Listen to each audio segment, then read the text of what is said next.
Vamos estar fazendo uma breve oração para estar dando início à aula. Senhor, meu Deus e meu Pai, te rendemos graças pelo privilégio, Senhor, que nos concede de mais um domingo, Senhor, poder estar unidos e reunidos em Teu nome, para estudar, para ir aprender daquilo que é a Tua palavra. Usa-nos, Pai, para a glória e louvor do Teu nome. Perdoa, Pai, os nossos pecados e cumpre em nós, Pai, a Tua vontade. Para a glória e louvor do Teu nome te oramos. Amém. Evangelho de Marcos, capítulo 1, versículo 15.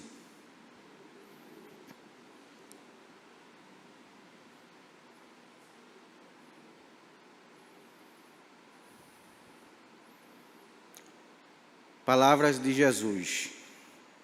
O tempo é chegado, dizia ele, o reino de Deus está próximo. Arrependam-se e creiam nas boas novas.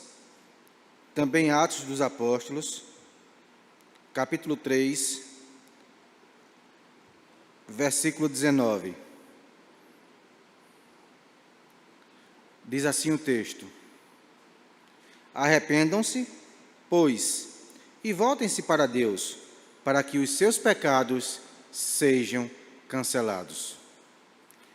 Mais um texto, Lucas, Evangelho segundo escreveu São Lucas, capítulo 13, a partir do versículo 2. Está ruim o som aí, irmãos?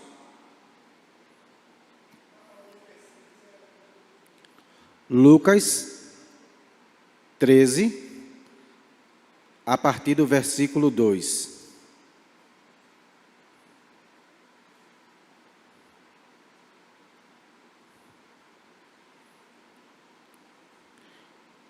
Em um dado acontecimento, respondeu Jesus: Vocês pensam que estes galileus eram mais pecadores que todos os outros por terem sofrido desta maneira? Eu lhes digo que não. Mas se não se arrependerem, todos vocês também perecerão. Ou vocês pensam que aqueles 18 que morreram, quando caiu sobre eles a torre de Siloé, eram mais culpados do que todos os outros habitantes de Jerusalém?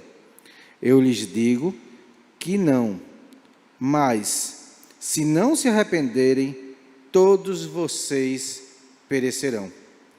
Então, contou-lhes uma parábola. Um homem tinha uma figueira plantada em sua vinha. Foi procurar fruto nela e não achou nenhum. Por isso, disse ao que cuidava da vinha: Já faz 3 anos que venho procurar fruto nesta figueira e não acho. Corte-a, porque deixa-a inutilizar a terra. Respondeu o homem: Senhor, deixa por mais 1 ano, e eu cavarei ao redor dela e a adubarei. E se der fruto no ano que vem, muito bem, mas se não der, corte-a. Palavras duras do Senhor Jesus.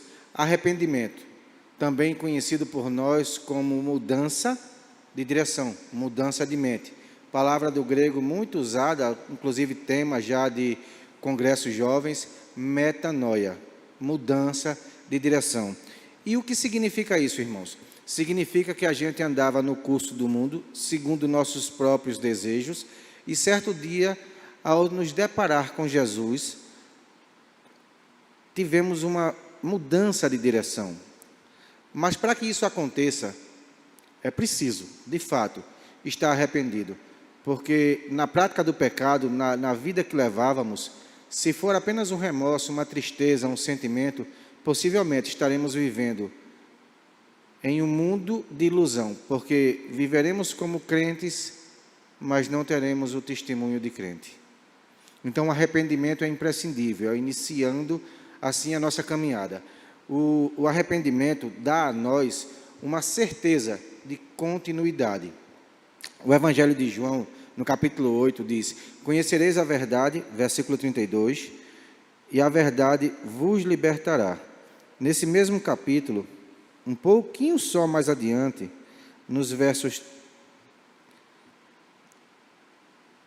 34 em diante diz assim: Jesus respondeu: digo-lhes a verdade, todo aquele que vive pecando é escravo do pecado. A palavra pecado aqui é a condenação, é a não prática daquilo que Deus espera. O termo usado como escravo é a palavra do grego chamada doulos, que significa escravo de fato, servo, aquele que não tem poder em si mesmo para se libertar. Então, o nosso pecado, a nossa condenação, não está em nós ser livres dela. Mas o verso em seguinte diz: portanto, se o Filho, Jesus Cristo, vos libertou, verdadeiramente sois livres. Uma vez que fomos libertos do pecado, nos arrependemos daquela vida, temos em Deus a esperança viva, através de Jesus, de vivermos uma vida plena, para o seu favor, para a sua vontade. Mas aí, como viver uma vida nova, uma novidade de vida, do jeito que nós estamos, uma vez que somos pecadores? E todo aquele que diz que não peca se faz mentiroso e filho do diabo. Uma vez que somos pecadores e nos deparamos com a graça manifesta do Senhor, nos dando a possibilidade de mudança, se esse arrependimento não brotar em nosso coração, livre e espontâneo, o que nós iremos viver? Nós estaremos vivendo um mundo de ilusão. Mas uma vez que esse arrependimento em nós gera essa mudança de mente, essa metanoia, tudo aquilo que de alguma forma nos dava prazer antes, perderá seu brilho, perderá sua graça. E assim estaremos fazendo de fato a vontade do Senhor quando nos arrependemos. Porém, algo que é muito interessante e pertinente a gente pensar é que isso não depende só de nós. A palavra de Deus vai dizer que o Espírito Santo, o próprio Deus, é quem nos convence do pecado, da justiça e do juízo. Por que, irmãos, em um culto, em uma cruzada, em um evangelismo, algumas pessoas ouvem e outras não? Qual a diferença entre aquele que ouve e aquele que não ouve? Uma coisa que a gente precisa pensar e ter em mente é que a nossa diferença não é medida por quanto nós temos do Espírito Santo, mas por quanto o Espírito Santo tem disponível de cada um de nós. Quanto eu estou me dando ao Espírito Santo? Se eu me dou ao Espírito Santo apenas um pouco, eu estarei vivendo aquilo que o Espírito Santo quer. Mas se de alguma forma eu me dou plenamente, se eu me derramo, me esvazio, abre-se espaço para que o Espírito Santo em mim crie uma nova criatura. 2 Coríntios, no capítulo 5, versículo 17, diz que todo aquele, 2 Coríntios 5, 17. Portanto, se alguém está em Cristo, é nova criatura. As coisas velhas, as práticas, os costumes, tudo aquilo que de alguma forma permeava a nossa vida, já passou. E eis que todas as coisas se fazem novas. Você é uma nova criatura. E como seria ser uma nova criatura? Aí entramos no tema proposto para a aula: regeneração, novo nascimento. O que seria ser nova criatura, um novo nascido, um ser gerado novamente? Precisamos entender algumas coisas. No Evangelho de João, capítulo 3, alguém que conhecia a Bíblia, que era versado na lei, que conhecia tudo, fez uma pergunta a Jesus. João, Evangelho, capítulo 3.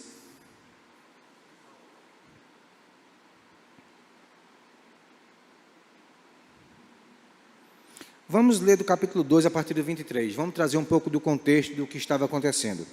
Capítulo 2, a partir do versículo 23, Evangelho de João, diz assim: E estando ele, Jesus, em Jerusalém pela Páscoa, durante a festa, muitos, vendo os sinais que fazia, creram no seu nome.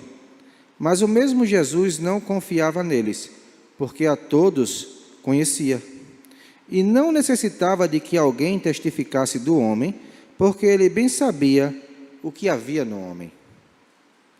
E havia entre os fariseus um homem chamado Nicodemos, príncipe dos judeus. Este foi ter de noite com Jesus e disse-lhe: Rabi, bem sabemos que és mestre vindo de Deus, porque ninguém pode fazer estes sinais que tu fazes, se de Deus não for com ele. Jesus respondeu e disse-lhe: na verdade te digo, que aquele que não nascer de novo, não pode ver o reino de Deus. Disse-lhe Nicodemos: como pode um homem nascer, sendo velho? Porventura pode tornar a entrar no ventre da sua mãe e nascer? Jesus respondeu: na verdade te digo, que aquele que não nascer da água e do Espírito, não pode entrar no reino dos céus. O que é nascido da carne, é carne. O que é nascido do Espírito, é Espírito.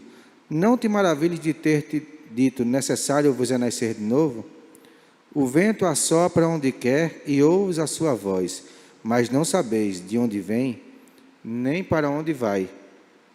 Assim é todo aquele que é nascido do Espírito. Temos lido até o verso 8. É interessante pensar que Nicodemos era um homem conhecedor da palavra. Ele era um mestre. Ele ensinava em Jerusalém, ele ensinava aos judeus.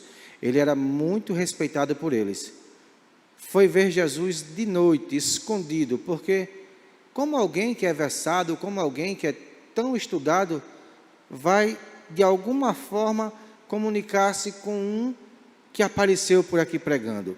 Então, talvez para não ser envergonhado perante a autoridade que tinha, talvez para não ser de alguma forma confrontado pelos seus iguais, ele foi escondido ver Jesus.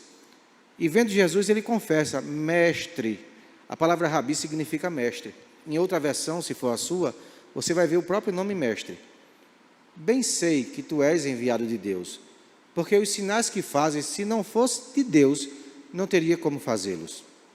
E Jesus diz a Nicodemos, talvez em uma expressão que eu e você precisássemos ouvir: é necessário nascer de novo, porque sem esse novo nascimento, ninguém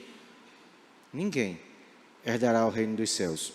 Hoje pela manhã, Júlia pregou, agora à tarde a pastora que veio de Goiás pregou, e é interessante que ambas praticamente corroboraram em algumas palavras. Como está a nossa vida em Cristo? Nós podemos pregar, dirigir culto, ensinar na escola dominical, cantar no grupo de louvor, ser líderes de oração, diáconos, evangelistas, pastores. Mas se não tivermos nascido de novo, se não formos uma nova criatura, o que nós estamos fazendo aqui? Apenas servindo a homens. O nascimento, o novo nascimento é necessário. Por quê? Porque alguns textos nos mostram isso. A nossa certeza, muitas vezes, não é aquilo que esperávamos. Jeremias, capítulo 17, versículo 9. Livro do profeta Jeremias, capítulo 17, versículo 9. Texto bem conhecido da igreja. Diz assim: o coração é mais enganoso que qualquer outra coisa. A sua doença é incurável. Quem é capaz de compreendê-lo? Versículo 10. Eu sou o Senhor que sonda o coração e examina a mente para recompensar a cada um de acordo com a sua conduta e de acordo com aquilo que faz.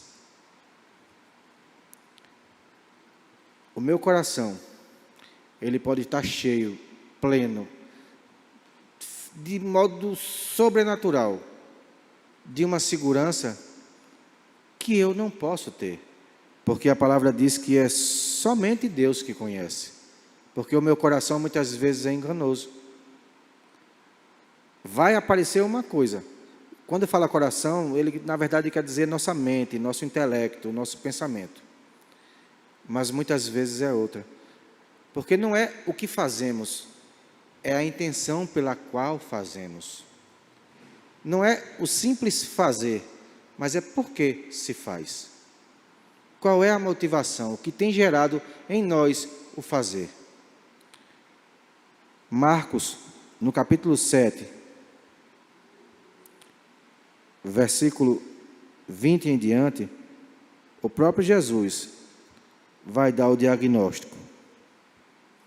Uma vez que o nosso coração é enganoso, uma vez que o nosso coração pode, de alguma forma, nos iludir, Jesus dá o diagnóstico deste sentido do coração. No versículo 20 em diante de Marcos 7, diz assim: E continuou: O que sai do homem é o que o torna impuro, pois do interior do coração dos homens vêm os maus pensamentos, as imoralidades, os roubos, os homicídios, os adultérios, as cobiças, maldades, engano, devassidão, inveja, calúnia, arrogância, insensatez. Todos esses males vêm de dentro e tornam o homem impuro. Observe, o coração, novamente citado, não significa propriamente o músculo que bombeia o sangue, mas aquilo que de dentro de nós é gerado, como intelecto, como pensamento, como desejos. Tudo que de alguma forma é produzido por nós, primeiro é imaginado, pensado, e como a gente já disse, quem de nós diz que não peca? A Bíblia vai dizer que se faz mentiroso e filho do diabo. Porém, no livro do profeta Isaías, no capítulo 64, verso 6, ele dá um mate final sobre essas coisas. Somos como um impuro, todos nós, sem exceção, todos nós. Todos os nossos atos de justiça são como trapo imundo.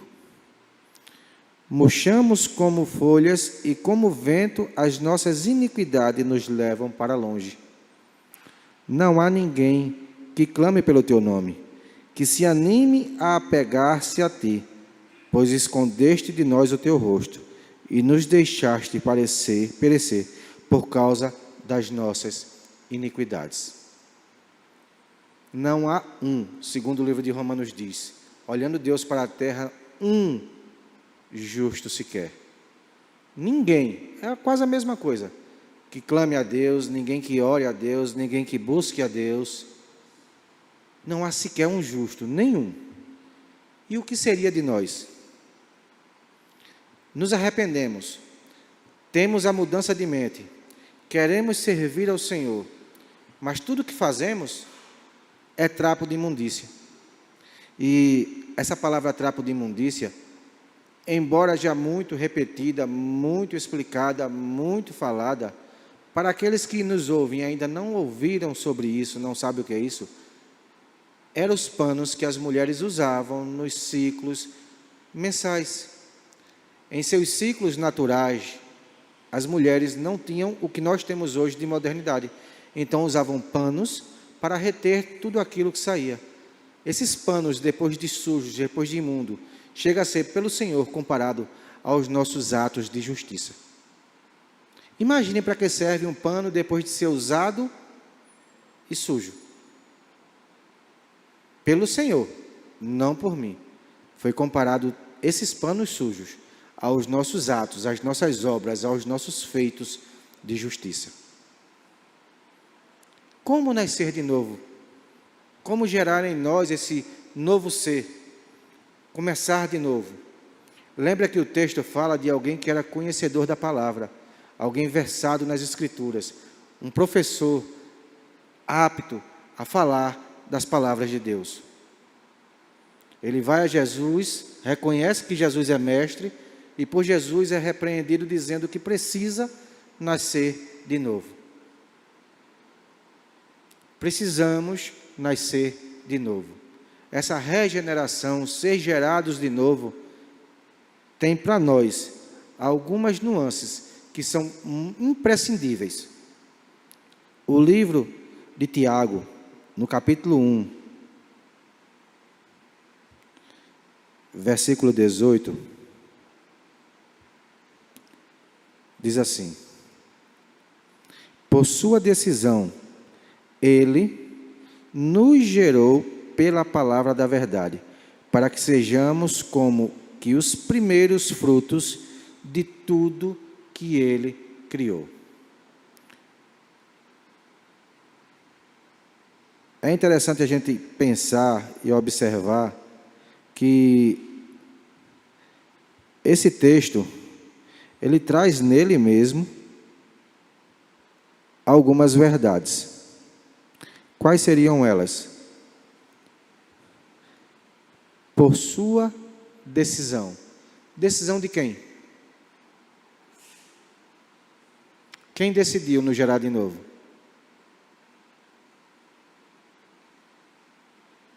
O próprio Senhor. Deus, em sua magnitude, olhou para cada um de nós com um olhar de compaixão, de misericórdia, de amor e disse: vocês são preciosos. Vocês são propriedade exclusiva. Cada um de nós foi escolhido a dedo pelo Criador. Por sua decisão, Ele nos gerou de novo pela palavra da verdade.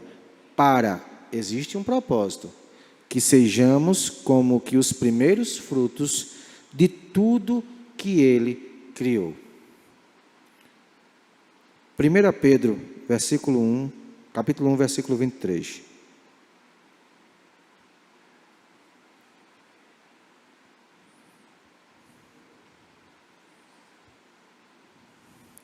Primeira de Pedro, capítulo 1, versículo 23. Pois vocês foram regenerados, não de uma semente perecível, mas imperecível, por meio da palavra de Deus, viva e permanente. O que nos gerou é aquilo que é eterno. O Senhor Jesus, certa vez, disse: olha, passarão céus e terras, mas a minha palavra permanece para sempre. Nós fomos gerados na eternidade. Nós nascemos da carne, e como carne vamos perecer. Mas aquele que nasce do Espírito, ele reina no reino dos céus. Ele viverá eternamente. Então, quando a palavra de Deus diz que nós fomos gerados não por uma semente que perece, mas por uma que não perece, pela palavra do Senhor, a questão aqui da palavra, no grego, é a palavra logos, verbo, o próprio Cristo. Cristo gerou todas as coisas por meio de sua palavra. Haja e ouve. Haja e ouve. Nós fomos gerados novamente pela palavra do próprio Senhor. A palavra que é viva, a palavra que é eficaz, a palavra que nos libertou do mundo de engano. Você tem nas mãos aquilo que vai gerar em você esse novo nascimento. Você tem nas mãos a palavra que vivifica o homem. Na história de Lázaro, Jesus diz a Marta e a Maria que Ele é. Ele não foi nem vai ser, Ele é a ressurreição e a vida. E todo aquele que nele crê não morre, vive para sempre. E ainda que morra, viverá. O Senhor, Ele é o autor da sua nova geração. Ele é o autor de tudo aquilo que foi propiciado na sua vida. Nicodemos, quando ele diz assim: pode um homem velho tornar a entrar no ventre da mãe? Não é que ele não soubesse que não podia, mas existia crenças e meios dele, como cristão da época, como judeu, se imaginar já santo demais. Ele acreditava possivelmente que não precisaria mais de nada. E Jesus disse: Nicodemos, é interessante que você é mestre e não sabe essas coisas. Em certo diálogo de Jesus com alguns, está no Evangelho de João, capítulo 8, foi usado por Juliane hoje. O Senhor Jesus diz assim: olha, conhecereis a verdade vos libertará, todo aquele que pratica o pecado é escravo do pecado. Mas aí aqueles homens dizem assim: olha, como precisamos nos libertar do pecado? Nós somos filhos de Abraão, nunca servimos a outros deuses, nunca nos prostramos a entidade nenhuma, só servimos a Deus. Como precisamos ser libertos? Mas a resposta de Jesus para aqueles homens é: olha, se o Filho, Jesus coloca uma interseção, uma preposiçãozinha que dá a questão do pensamento. Se o Filho vos libertou, verdadeiramente sois livres. Qual o sentido disso? Por decisão dele, nós fomos gerados. Se foi ele quem nos gerou, se foi o Espírito Santo, que é o próprio Deus, que me convenceu do pecado, da justiça e do juízo, se Deus interviu na minha vida e na de vocês, não vai haver dúvida em nosso coração. Nós fomos gerados de novo. Nós nos arrependemos, mudamos de direção e estamos vivendo uma nova vida em Cristo. Mas, se eu estou na igreja porque X ou Y ou Z, ou seja lá qual a situação me atrai, eu preciso repensar a minha vida. Eu preciso pedir ao Senhor que através da sua misericórdia o Espírito Santo possa agir em mim, entrar com providência, com provisão, com salvação, com regeneração, para que eu assim venha me arrepender. Uma vez que eu vivia, como diz Efésios capítulo 2, morto em meus delitos e pecados. Como eu vivia morto, hoje vivo, posso continuar fazendo o que eu fazia, ou concordando com aquilo que eu fazia, sendo conivente com aquilo que eu fazia, sendo parceiro e amigo daquilo que eu fazia. Se eu fui gerado de novo, nada daquilo mais tem poder sobre mim, porque o Filho me libertou. Nada daquilo mais me atrai, me dá direito de flertar, de paquerar, de viver parecido pelo menos com aquilo que eu era. E se isso ainda não acontece no meu coração, no meu ser, eu preciso desse novo nascimento. Nicodemos, ele entendia que não podia nascer de novo, mas talvez pelo fato de estar numa igreja, talvez pelo fato de fazer parte do grupo diaconal, dos obreiros, do grupo de louvor, das pessoas que de alguma forma trabalham, Nicodemos pensou que ele não precisava, ou que apenas os outros eram necessários. Saulo de Tarso, fariseu dos fariseus, zeloso da lei, irrepreensível, compreendeu quando o Espírito Santo do Senhor bradou em seu caminho e disse: Saulo, Saulo, por que me persegues? E caindo nele mesmo, ele pergunta: quem és, Senhor, que eu persigo? Paulo ansiava cheiros de morte por conta do zelo de Deus. Ele perseguia a igreja não pelo fato da igreja ser a igreja, mas pelo fato de proclamarem um homem como Senhor, quando a Bíblia diz que há um único Deus. Um único Deus. Então, aqueles blasfemos, aqueles pecadores, aqueles enganadores precisam sofrer porque estão maculando a imagem do Deus Todo-Poderoso. No caminho de Damasco, Saulo tem um encontro com essa luz que brilha mais que o sol do meio-dia. Caindo por terra, ele pergunta: quem és, Senhor, a quem persigo? E num ato de misericórdia, Jesus se apresenta e diz: sou eu, Jesus.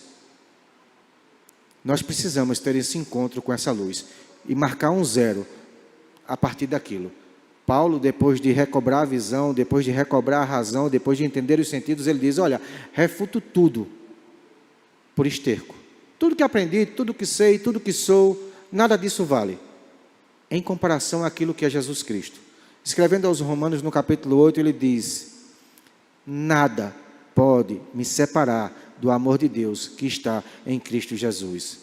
Uma vez que eu sou novo nascido, uma vez que eu mudei de direção, eu tenho que ter esse afinco de todos os dias, saber que as provações, as lutas, os principados, a morte, nada, nenhuma luta, nenhuma aflição, nenhum problema pode me afastar desse amor. Uma vez que eu sou gerado pela vontade do próprio Deus, eu estou firme nele, para aquilo que ele quer. Efésios, capítulo 5, versos 26 e 27.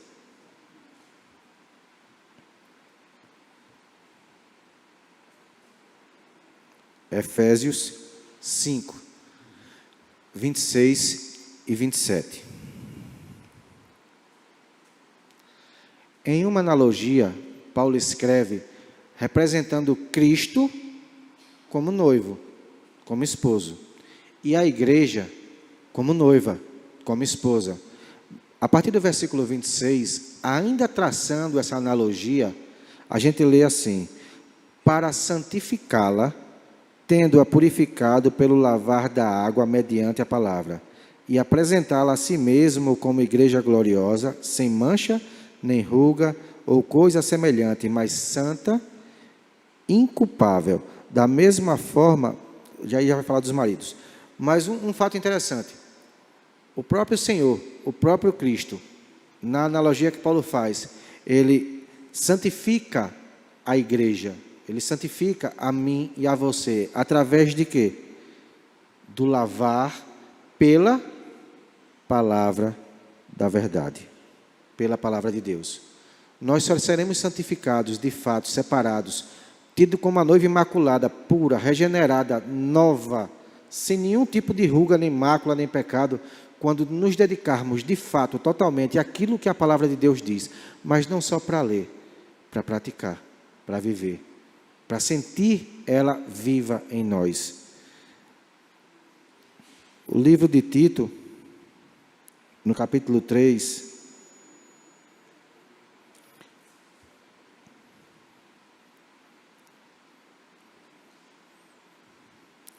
Tito, capítulo 3, faz um resumo daquilo que a gente falou a respeito do novo nascimento.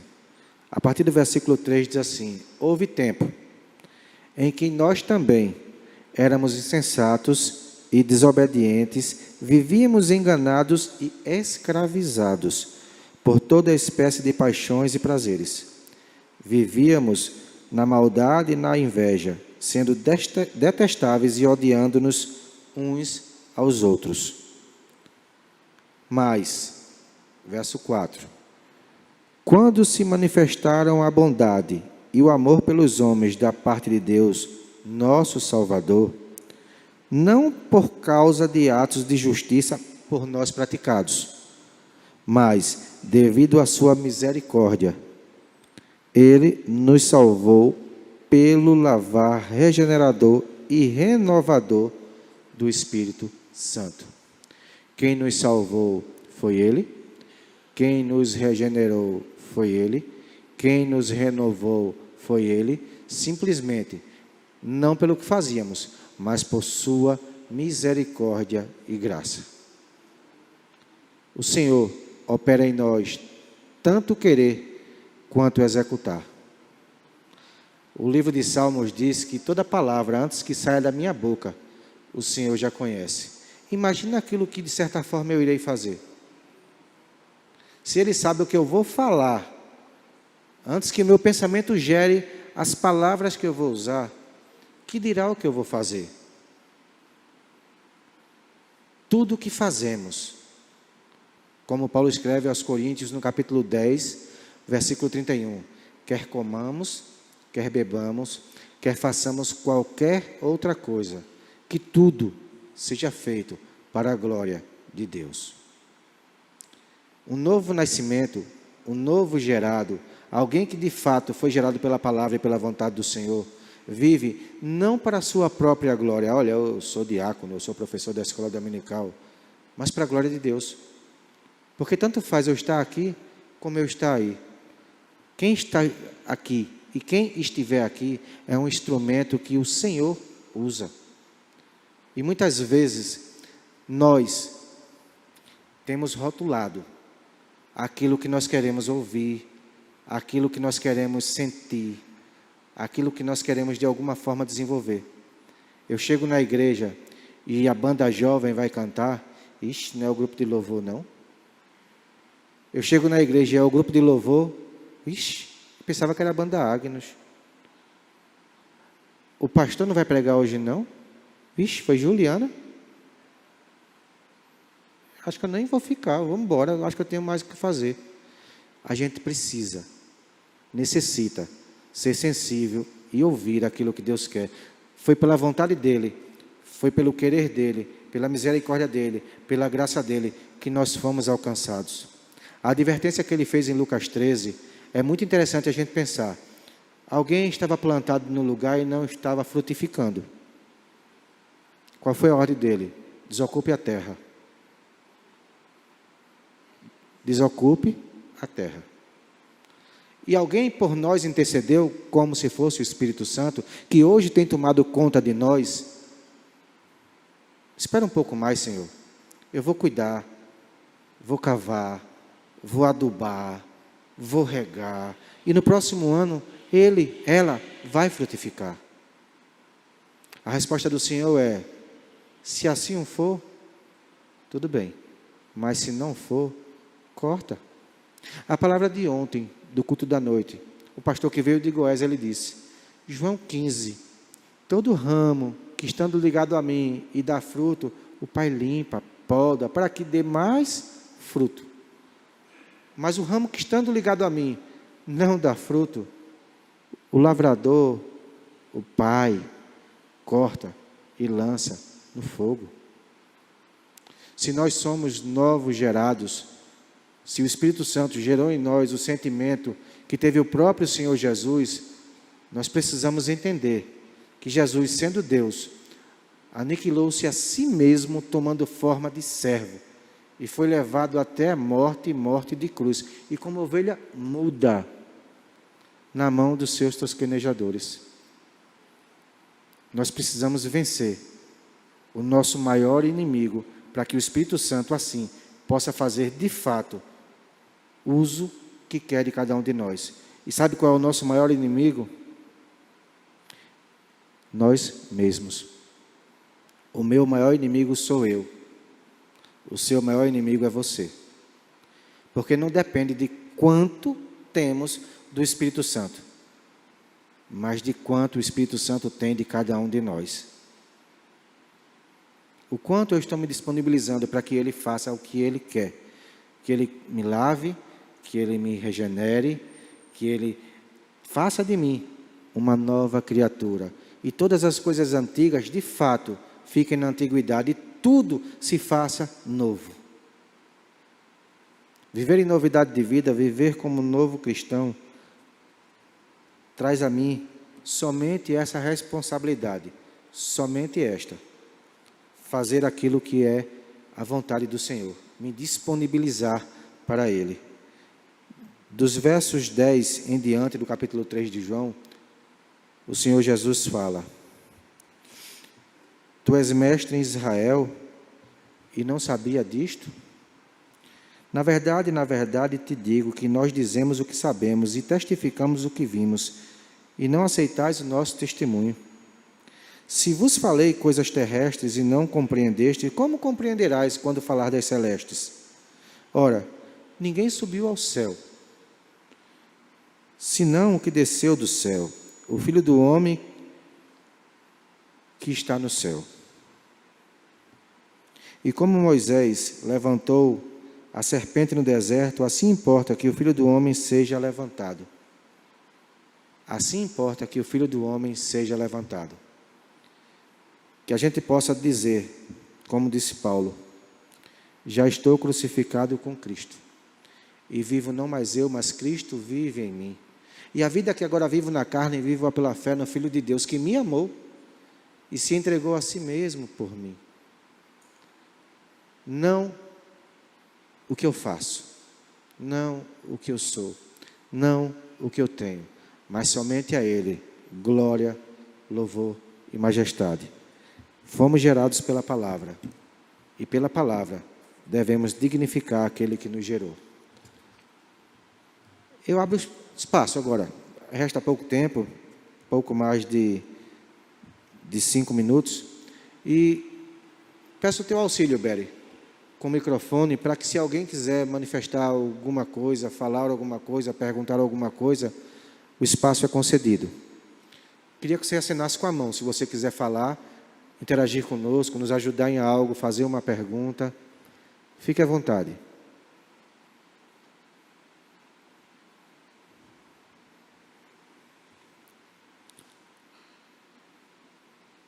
Somos gerados de novo através de quê? Alguém responde? Nós somos gerados de novo através de quê? Da palavra. A quem aprove essa nova criatura que somos? Quem decidiu fazer isso? Eu decido quando aceito Jesus ou o próprio Criador possui infinita misericórdia? Ju, quer falar? Ritinha? Adriana? Leva lá, Bela, o microfone para Adriana. Está sem pilha, é? Pode falar, irmã. A gente ouve e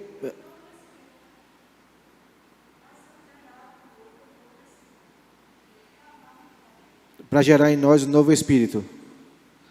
Mas é o Espírito do Criador que corrobora com o nosso, que testifica com o nosso. O novo Espírito que recebemos é o Espírito que, além de fôlego de vida, nos dá novidade de vida. Espírito Santo.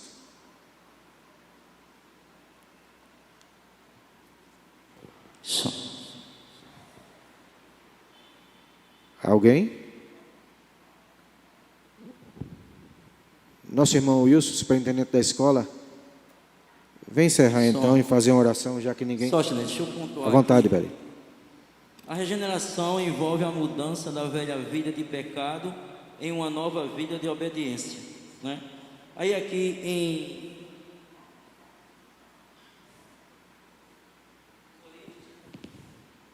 em 1 Coríntios 5,17 ele diz: assim que se alguém está em Cristo, nova criatura é. As coisas velhas se passaram e eis que tudo se fez novo. Naquilo que nós tínhamos conversado, né, na aula pela manhã, falávamos da mudança, né? Que ninguém pode nascer novamente sem que tenha outras práticas, ou seja, deixar as coisas passadas e passar uma obediência a Cristo. Então, assim, naquilo que nós vimos pela manhã e que estamos falando agora, não existe um novo nascimento sem mudança, né? Essa que é a regeneração. Júlia?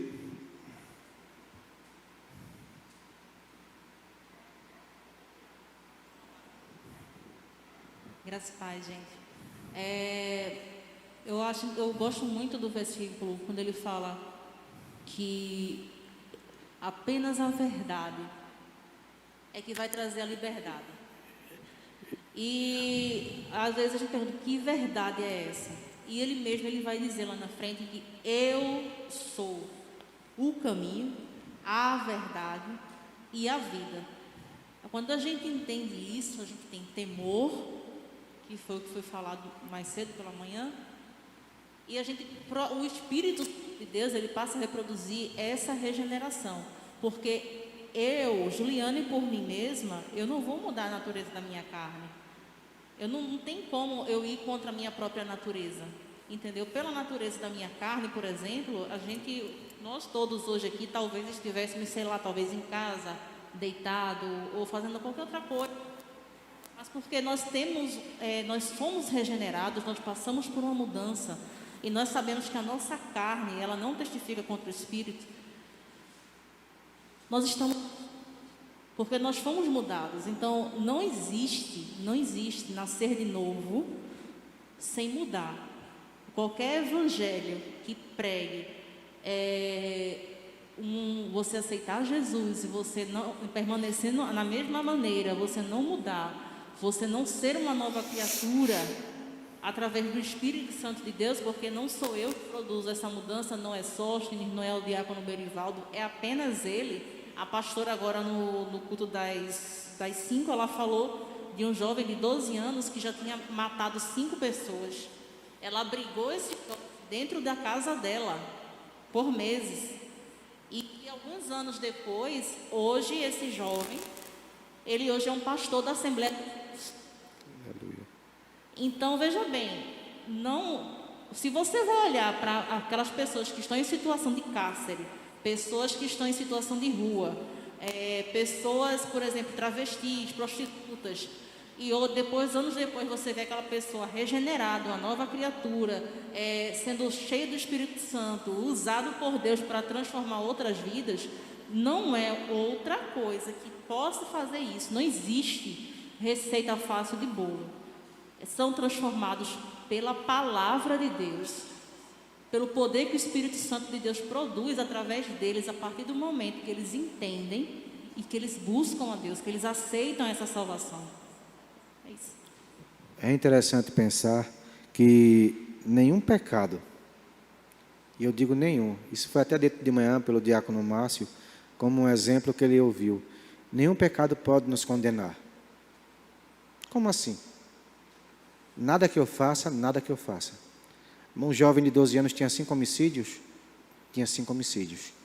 Outros, talvez, com muito mais crimes, podem ser condenados pelo seu crime apenas na justiça terrestre. Mas na divina, nós somos condenados apenas por uma coisa. O livro de Marcos, o Evangelho de Marcos, capítulo 16, versículo 16, diz: se creres e fores batizado, serás salvo. Mas se não creres, serás condenado. O que é que me condena? É o pecado que eu cometi? É o crime que eu fiz? É a vida dissoluta que eu levei?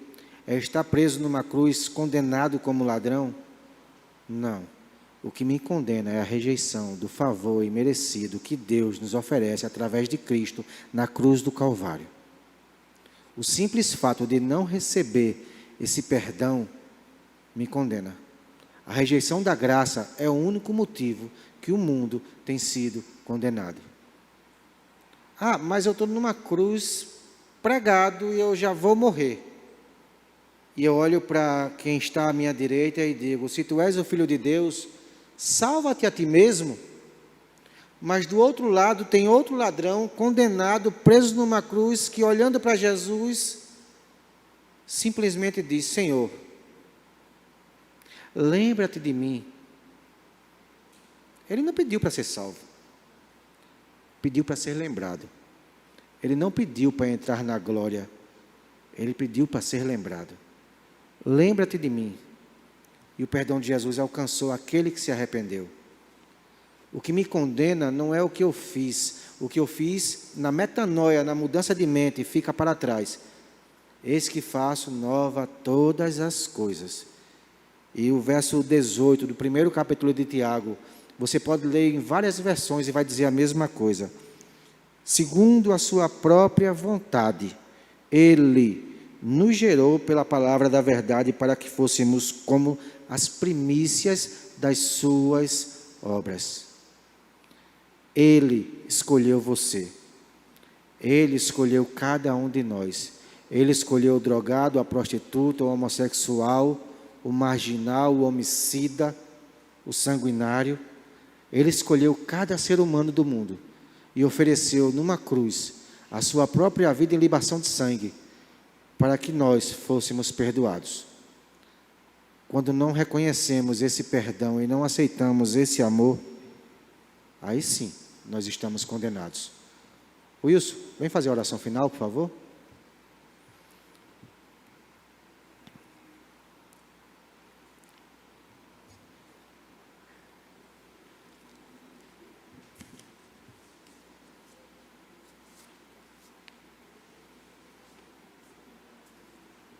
Paz, irmãos, vamos agradecer a Deus por mais uma aula que o Senhor nos concede, através do nosso professor aqui, o nosso irmão Sóstenes. Vamos orar. Soberano e eterno Deus, Pai querido, amado, em nome de Jesus, nós te louvamos e te rendemos graças, Senhor, pela oportunidade que o Senhor nos concede de mais uma vez estarmos aqui, reunidos, Senhor, em teu nome, aprendendo um pouco mais do Senhor. Nessa noite aprendemos que é preciso nascer de novo, Senhor. Ninguém chegará aos céus se não nascer de novo. Por mais conhecimento que se tenha, por mais entendimento que se tenha, é preciso nascer de novo. Eu quero te agradecer e pedir que esta palavra, esse ensino, esse estudo, fique gravado no coração da tua igreja, no coração do teu povo, para não pecar contra ti, Senhor. Leva-nos para a nossa casa, aquele que vai para casa, e aquele que vai ficar para o terceiro culto, que o Senhor continue falando por meio da tua palavra. É assim que nós oramos e te pedimos, em nome de Jesus. Amém.